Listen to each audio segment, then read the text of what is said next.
בסובה על הגג ובסריקה במבנה. כן. ברור, כן.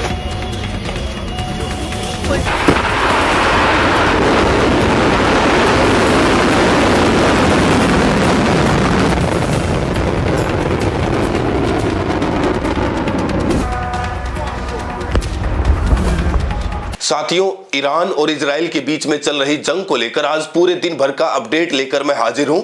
और उस अपडेट में एक जो बहुत बड़ी खबर है वो ये कि ईरान की सबसे ताकतवर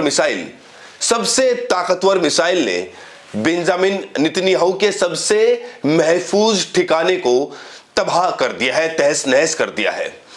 क्या पूरा मामला है अभी मैं बताऊंगा, लेकिन उससे पहले एक छोटा सा अपडेट मैं आपको दे देता हूं। दोस्तों, अभी तक की जंग में कहा जा रहा है, दावा यह किया जा रहा है कि 1400 से ज्यादा लोग मारे जा चुके हैं, जिसमें से 900 के आसपास ईरान की तरफ से और बाकी अमेरिका और इजराइल की तरफ से। हालांकि अली लारिजानी जो ईरान की जो नेशनल सिक्योरिटी के प्रमुख हैं, उनका दावा है कि 500 अमेरिकी सैनिकों को हलाल किया है अब तक वो ईरान ने।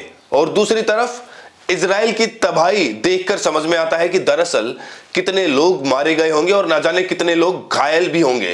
एक आंकड़ा बताता है कि इजराइल की तरफ से 1400 से ज्यादा लोग वो हैं घायल हो चुके हैं। तो ये तो था अपडेट। अब लौटते हैं आज की जो सबसे बड़ी खबर है उस पर। देखिए, ये तस्वीर सबसे पहले देखिए। ये तस्वीर जो आप देख रहे हैं, ये तस्वीर ईरान की सबसे ताकतवर मिसाइल खुर्रमशहर 4 का है। इसको लेकर दावा किया जा रहा है कि ईरान ने इस मिसाइल का इस्तेमाल पूरे तेल अवीव, हाइफा और तमाम अलग अलग इजराइल की जगहों पर इजरायली जो महत्वपूर्ण प्रतिष्ठान है उनको तबाह करने के लिए, उनके सैन्य अड्डों को तबाह करने के लिए किया गया है।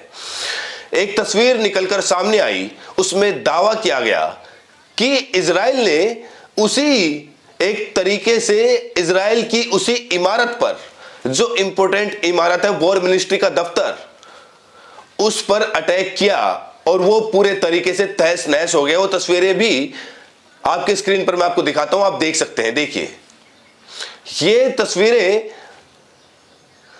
इजराइल की डिफेंस मिनिस्ट्री की तस्वीरें हैं। वॉर मिनिस्ट्री भी इसको वहां पर कहते हैं।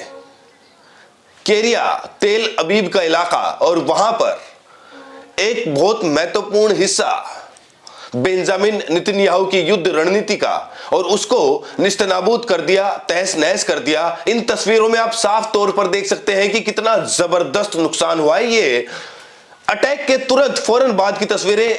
आग अभी तक नहीं बुझी है। गाड़ियों के जो कारें खड़ी थी उनके परखच्चे उड़ चुके हैं, बिल्डिंग पूरे तरीके से तबाह हो चुकी है, तहस नहस हो चुकी है। दावा किया जा रहा है कि बहुत सारे इजराइल के महत्वपूर्ण पदों पर बैठे हुए लोग और अफसर इस अटैक में मारे गए हैं। इतना प्रिसाइज अटैक था ये कि लोगों को बचने का मौका ही नहीं मिला। इस तरीके के दावे किए जा रहे हैं। तो ये जो मिसाइल है, ये देखिए, सुलेमान अहमद ने भी ये वीडियो जारी किया।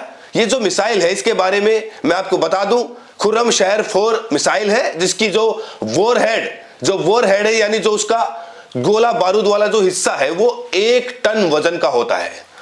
अब आप ये समझिए कि एक मिसाइल जिसके पास 1 टन गोला बारूद लेकर उड़ रही है और अचानक से किसी जगह पर पड़े तो उस जगह का नामो निशान बचना मुश्किल है।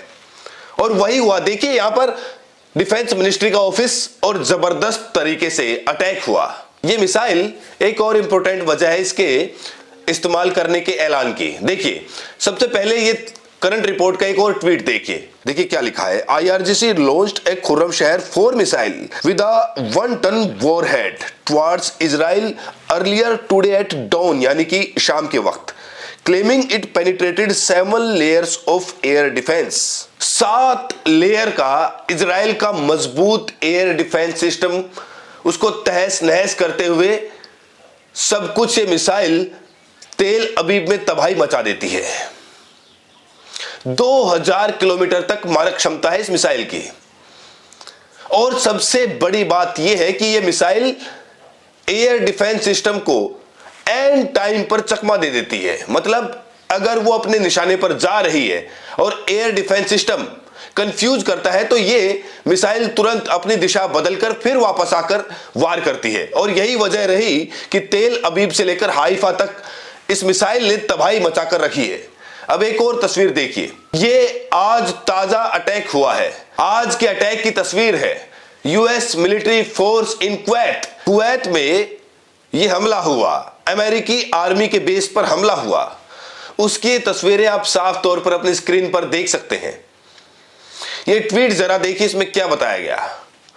इसमें बताया गया कि साफ साफ Iran carried out an air strike on the site of US military forces in Kuwait with the intensification of Iran's attacks on US military bases in Kuwait, the American army relocated some of its military personnel to residential areas of the city.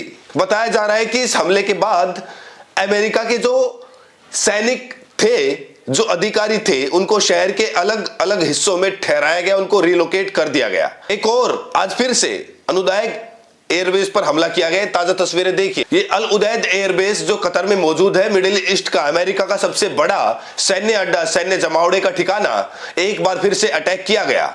ये दोस्तों इससे पहले 2 मार्च को यहां पर जबरदस्त तरीके से गोलाबारी की गई थी, तमाम सारे सैनिकों के मारे जाने की खबर आई थी। तो यहां का जो रडार सिस्टम था उसको उड़ा दिया गया था। वो रडार सिस्टम जिसकी कीमत कई बिलियन डॉलर की बताई जा रही थी, उसको ईरान की एक मिसाइल ने, छोटी सी मिसाइल ने उसको तबाह कर दिया था। और अब आज फिर ये एक तरीके से मिसाइल यहां पर जाकर गिरी। जरा ये ट्वीट देखिए, बताया गया कि explosions are being heard across Doha right now, यानी कि दोहा में ये हुआ। आगे बताया कि smoke is rising from the direction of Al Udeid airbase 40 kilometre south west of the city centre. City centre से 40 किलोमीटर पश्चिम, दक्षिण पश्चिम की ओर ये धमाका हुआ, ये अटैक हुआ। कतर की interior ministry has issued an official directive, residents near the US embassy are being evacuated, the government is telling people to stay indoors. इन हमलों के बाद लगातार कतर की जो इंटीरियर मिनिस्ट्री है वो साफ साफ कह रही है कि लोगों से कह रही है कि आप घरों से बाहर मत निकलिए, क्योंकि अभी भी कतर ईरान के निशाने पर है। इस बीच ईरान ने अमेरिका के एक ऑयल टैंकर पर जबरदस्त हमला किया। ये उस हमले की तस्वीरें हैं। ये ऑयल टैंकर था दोस्तों, बताया जा रहा है कि ये oil tanker northern Persian gulf में था। ठीक उसी समय ईरान की मिसाइलों ने इस पर हमला किया और इसको समंदर में वहीं पर इसको समाधि दिला दी, वहीं पर उसको डुबो दिया। देखिए, समंदर में हमले की शुरुआत अमेरिका की तरफ से हुई। सबसे पहले जब अमेरिका ने भारत की तरफ से, भारतीय जल क्षेत्र की तरफ से श्रीलंका की ओर जा रहे श्रीलंकाई जल क्षेत्र में ईरान के एक बड़े जहाज को डुबो दिया अपनी सबमरीन से, उस पर मौजूद मिसाइलों से, और उसके बाद अगले ही दिन ये झटका ईरान ने अमेरिका को दिया है। एक और तस्वीर मैं आपको दिखाता हूं, ये बेन गुरियन एयरपोर्ट की तस्वीर है। आज उसको भी निशाना बनाया गया दोस्तों। देखिए, बेन गुरियन एयरपोर्ट से सटा हुआ पूरा का पूरा इलाका ईरानी मिसाइलों की जद में आया आज।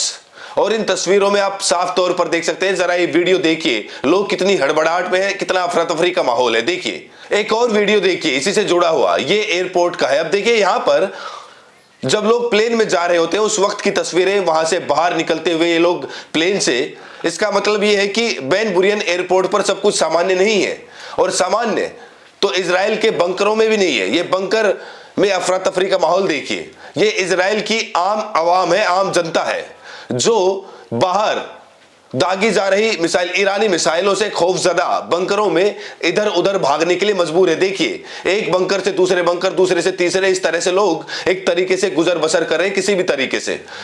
मधुवेंद्र कुमार ने ये वीडियो, ताजा वीडियो जारी किया है। जबरदस्त तरीके से इजराइल पर तहलका मचाया है ईरानी मिसाइलों ने।